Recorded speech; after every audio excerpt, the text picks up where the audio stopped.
नमस्कार, सुजस बुलेटिन में आपका स्वागत है। मैं हूं आपके साथ अभिलाषा गर्ग। एक नजर हेडलाइंस पर।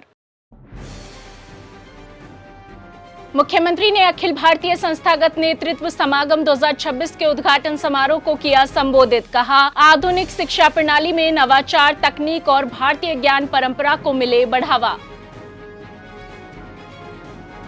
उच्च शिक्षा को और अधिक रोजगार परक बनाने के लिए प्रतिबद्ध है राज्य सरकार। उच्च शिक्षा में डिजिटल बुनियादी ढांचे को किया जा रहा है सुदृढ़। 16वीं राजस्थान विधानसभा के पंचम सत्र में जारी रहा सवाल जवाब का दौर। शिक्षा मंत्री ने कहा, प्रदेश के विद्यालयों में विज्ञान संकाय की रिक्तता को किया जाएगा दूर। मुख्यमंत्री श्री भजनलाल शर्मा ने कहा कि आधुनिक शिक्षा प्रणाली में नवाचार, तकनीक और भारतीय ज्ञान परंपरा को बढ़ावा दिया जाए, जिससे युवाओं का रोजगार प्राप्ति के साथ ही चरित्र निर्माण भी हो। उन्होंने कहा कि हमारी सरकार उच्च शिक्षा की गुणवत्ता सुधारने तथा और अधिक रोजगार परक बनाने के लिए पूरी तरह प्रतिबद्ध है। उन्होंने शिक्षकों से आह्वान किया कि वे युवाओं की ऊर्जा और क्षमताओं का उपयोग राष्ट्र के निर्माण में करने के लिए अपनी महती भूमिका निभाए। श्री शर्मा आज राजस्थान इंटरनेशनल सेंटर में अखिल भारतीय संस्थागत नेतृत्व समागम 2026 के उद्घाटन समारोह को संबोधित कर रहे थे। उन्होंने कहा कि हमें ऐसी शिक्षा चाहिए जो परंपरा और आधुनिकता का सुंदर संगम हो, जहां वेदों के ज्ञान के साथ कृत्रिम बुद्धिमत्ता की समझ हो, संस्कृत के श्लोकों के साथ कोडिंग की भाषा हो और योग और ध्यान के साथ रोबोटिक्स और नैनो टेक्नोलॉजी हो। उन्होंने कहा कि समागम की थीम अंतर संस्थागत विकास पर संवाद अत्यंत प्रासंगिक है। इस दौरान मुख्यमंत्री श्री शर्मा ने कहा कि भारत आज विश्व का सबसे युवा देश है। 65% से अधिक जनसंख्या 35 वर्ष से कम आयु की है। युवाओं को सही शिक्षा, कौशल और मार्गदर्शन देकर इस ताकत का उपयोग प्रधानमंत्री श्री नरेंद्र मोदी के विकसित भारत 2047 के लक्ष्य को प्राप्त करने के लिए किया जा सकता है। साथियों, आज विश्व का सबसे युवा देश हमारा है। यह जनसांख्यिकी लाभांश केवल एक आंकड़ा नहीं है, बल्कि हमारी सबसे बड़ी ताकत है। लेकिन यह ताकत तभी सार्थक होगी जब हम अपने युवाओं को सही शिक्षा, सही कौशल और सही मार्गदर्शन दे सकेंगे। आज के युवा केवल भारत का भविष्य नहीं, वो भारत का वर्तमान भी है। स्टार्टअप से लेकर अनुसंधान में, खेल में, कला में, हर क्षेत्र में हमारे युवा विश्व को चौंका रहे हैं। अब हमारा दायित्व है कि हम उन्हें ऐसी शिक्षा दें जो रचनात्मक हो, पंख दे, उनके सपनों को साकार करने का मार्ग दिखाएं, उन्होंने वैश्विक नागरिक बनाते हुए अपनी जड़ों को जुड़ने का काम करें। इस समागम में थीम अंतर संस्थागत विकास पर संवाद अत्यंत प्रासंगिक है। आज के समय में कोई भी संस्था अकेले उत्कृष्टता हासिल नहीं कर सकता। जब IIT, केंद्रीय विश्वविद्यालय, राज्य विश्वविद्यालय, शोध संस्था, निजी शिक्षण संस्थाएं मिलकर काम करेंगे, तभी हम वास्तविकता में बदलाव ला सकते हैं।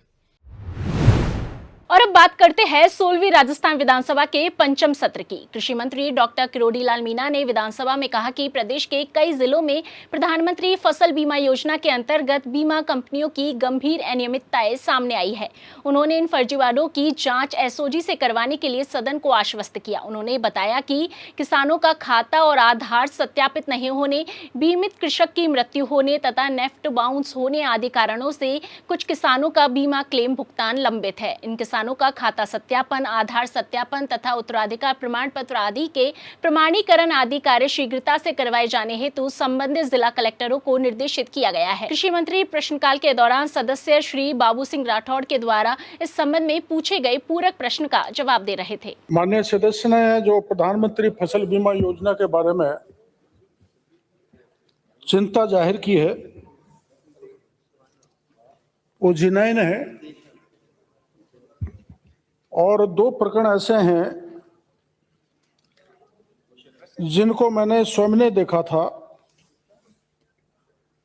गंगानगर के कर्णपुर में कंपनी के कर्मचारियों ने, जो एजेंट होता है, सर्वेयर होता है, सर्वेयर ने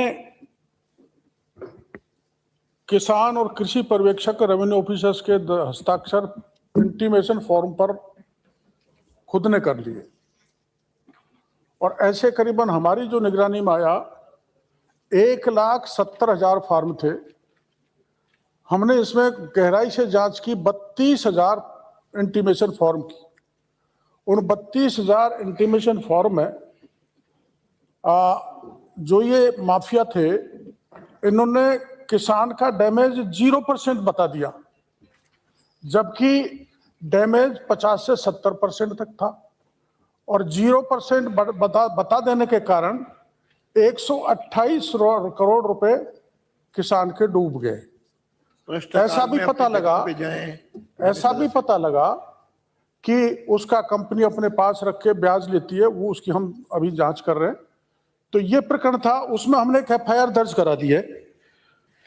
पुलिस इसकी जांच कर रही है और 122 करोड़ रुपए हमने ये तय किया है कि इसको DGRC और SGRC में सुनकर ये पैसा दिलाया जाए। और चूंकि ये एक तरह से प्रथम दृष्टया एक ऑर्गेनाइज्ड काम है, संगठित अपराध ये राजस्थान में हो रहा है, इसलिए मैं माननीय सदस्य को कहना चाहता हूं कि इसकी हम SOG से जांच कराएंगे समस्त राजस्थान में, जैसे ऐसे किसानों के साथ प्रधानमंत्री फसल बीमा योजना में गड़बड़ की गई है।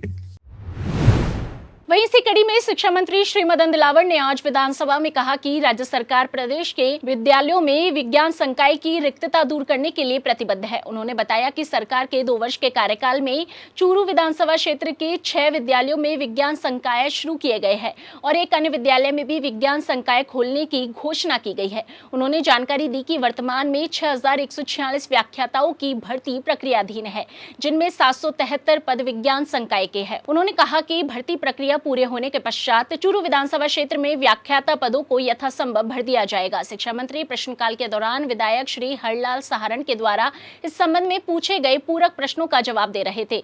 शिक्षा मंत्री ने बताया कि चूरू जिले के 91 राजकीय उच्च माध्यमिक विद्यालयों में से 18 में विज्ञान संकाय संचालित है। बजट 2025-26 के तहत 100 विद्यालयों में अतिरिक्त संकाय स्वीकृत करने की घोषणा में से 99 को स्वीकृति जारी की जा चुकी है। साथ ही शिक्षा मंत्री ने बताया कि राजस्थान लोक सेवा आयोग अजमेर के द्वारा भर्ती प्रक्रिया और विभागीय पदोन्नति समिति के माध्यम से पात्र आशार्थियों की पदोन्नति के उपरांत रिक्त पदों को भरा जा सकेगा। माननीय अध्यक्ष महोदय,